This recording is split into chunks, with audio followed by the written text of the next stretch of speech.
Oke, selamat datang semuanya. Hari ini kita bakal bedah sesuatu yang jujur aja cukup radikal. Ada sebuah materi sumber yang menarik banget, yang ngasih kita cara pandang yang sama sekali baru soal keragaman manusia. Coba deh kita lihat, jangan-jangan ini bisa mengubah cara kita semua memandang sejarah.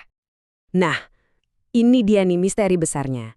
Kita semua kan sering dengar cerita ya, misalnya kisah keturunan Nabi Nuh yang menyebar ke seluruh penjuru dunia.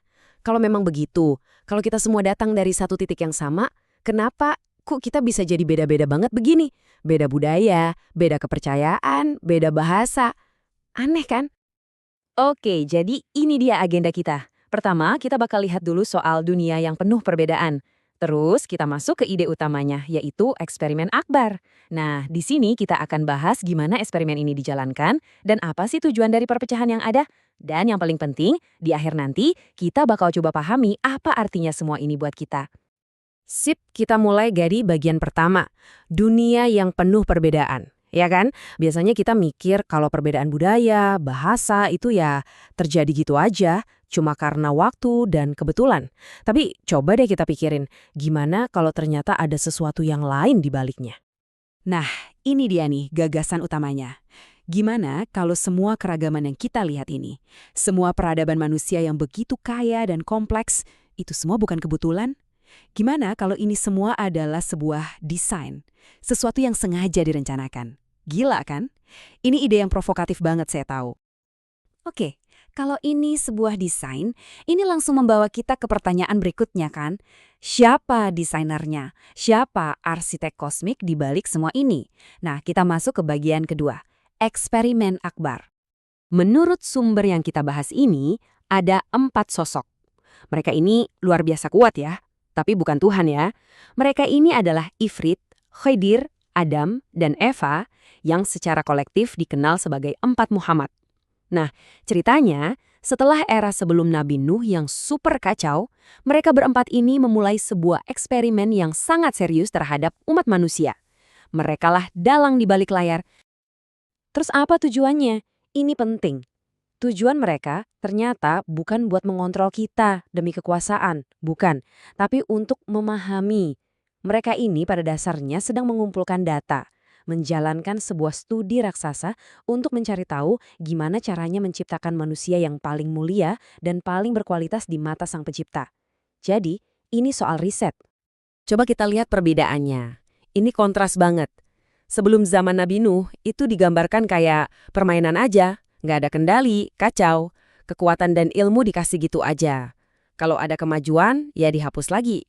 Tapi, lihat kolom sebelahnya. Setelah zaman Nabi Nuh, semuanya berubah. Ini jadi eksperimen yang serius, yang terkendali. Ilmu dan kekuatan diberikan dengan hati-hati. Dan yang paling penting, semua kemajuan dicatat dengan sangat teliti. Oke, jadi pertanyaannya sekarang, kalau ini memang sebuah eksperimen skala planet, gimana cara kerjanya? Gimana cara mereka mengelola laboratorium sebesar ini? Nah, kita masuk ke bagian 3, mengelola kemanusiaan. Ternyata, metodenya sangat sistematis. Kayak di lab beneran. Langkah pertama, sebarin dulu manusianya ke berbagai lokasi yang beda-beda. Langkah kedua, setiap kelompok atau peradaban itu dikasih supervisor atau pengawas. Ketiga, mereka mengontrol lingkungannya, ini penting, seperti akses ke sumber daya, pengetahuan, bahkan sejarah. Dan langkah terakhir, ya mereka tinggal mengamati dan mencatat datanya. Simpel kan? Nah, analogi ini pas banget. Seperti sebuah film, pikirin deh, keempat sosok tadi itu adalah sutradaranya, atau kalau di sini disebut dalang. Merekalah yang mengatur pemain dan krunya sendiri. Dan kita, ya kita ini para aktornya, yang mungkin gak sadar kalau kita semua lagi memainkan peran dalam sebuah naskah yang jauh lebih besar. Lalu siapa para supervisor ini? Sumber ini menyebut mereka malaikat tanda kutip. Mereka inilah manajer lapangannya. Mereka melapor ke salah satu dari 4 sutradara tadi. Nah, di hadapan manusia, mereka ini bisa muncul dalam wujud dewa, leluhur, atau roh penjaga. Dan yang menarik, masing-masing punya gaya manajemen yang beda-beda. Ada yang fokusnya ke kekuatan fisik, ada yang ke kecerdasan. Tujuannya? Ya, untuk menciptakan lebih banyak variabel data untuk eksperimennya. Oke, ini nih yang menurut saya bagian paling wahnya. Bagian keempat, tujuan dari perpecahan.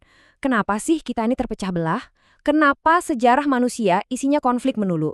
Ini kan pertanyaan yang udah ada dari dulu banget.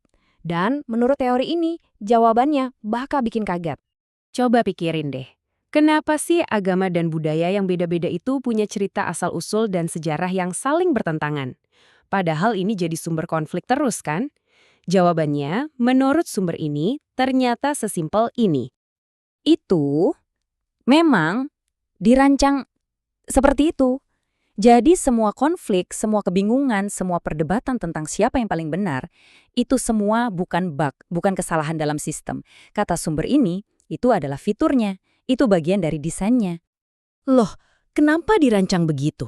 Logikanya begini, perpecahan itu menciptakan lebih banyak variabel untuk dites. Coba bayangin, dengan adanya ajaran moral yang beda-beda, catatan sejarah yang asli versus yang diedit, plus tantangan geografis dan sosial yang beragam, para eksperimenter ini jadi bisa mengumpulkan data yang jauh lebih kaya. Mereka bisa membandingkan hasilnya untuk melihat apa sih yang benar-benar membentuk sifat manusia, antara takdir atau kodrat dengan kehendak bebas atau iradat. Oke, kita sudah bahas teori kosmik yang wow, gede banget ya skalanya. Sekarang mari kita tarik ini semua ke level yang lebih personal. Apa artinya ini semua buat kita, buat kamu, buat saya? Kalau ini semua cuma latar belakang, lalu apa yang harus kita lakukan? Sumber ini bilang begini, perbedaan sengaja diciptakan. Bertengkar karenanya berarti melewatkan seluruh intinya. Ini dalam banget, artinya kalau kita sibuk berantem soal budaya siapa atau agama siapa yang paling hebat, kita itu sama sekali nggak ngerti permainannya. Ibaratnya kayak tikus lab yang lagi berdebat kandang siapa yang paling bagus. Padahal mereka semua ada di dalam eksperimen yang sama. Jadi tantangan yang sebenarnya itu bukan tentang eksperimennya. Eksperimen besar itu ya cuma panggungnya aja. Yang benar-benar penting, drama utamanya adalah ujian kehidupan kita masing-masing, perjalanan spiritual pribadi kita di atas panggung itu. Lalu, gimana cara lulus ujian ini? Kuncinya bukan dengan membuktikan kalau budaya kita yang paling benar. Bukan itu, kuncinya adalah dengan mendengarkan fitrah kita. Apa itu fitrah? Anggap aja ini kompas batin kita, sifat murni, sifat ilahi yang ada di dalam diri kita semua sejak lahir. Kompas inilah yang kita pakai untuk menavigasi ujian hidup, nggak peduli kita lahir di kondisi eksperimental yang mana. Jadi, saat kita dihadapkan pada pilihan yang sulit, fitrahlah yang membisikkan kita untuk memilih kebaikan, untuk memilih kasih sayang, nggak peduli apapun kata naskah di sekeliling kita. Jadi, saya mau tutup pembahasan kita dengan pertanyaan ini untuk Anda renungkan. Kalau memang benar hidup kita ini adalah satu titik data dalam sebuah studi besar tentang kemanusiaan, data seperti apa yang akan diberikan oleh hidup Anda? Kisah seperti apa yang akan diceritakan oleh tindakan Anda tentang potensi sejati seorang manusia?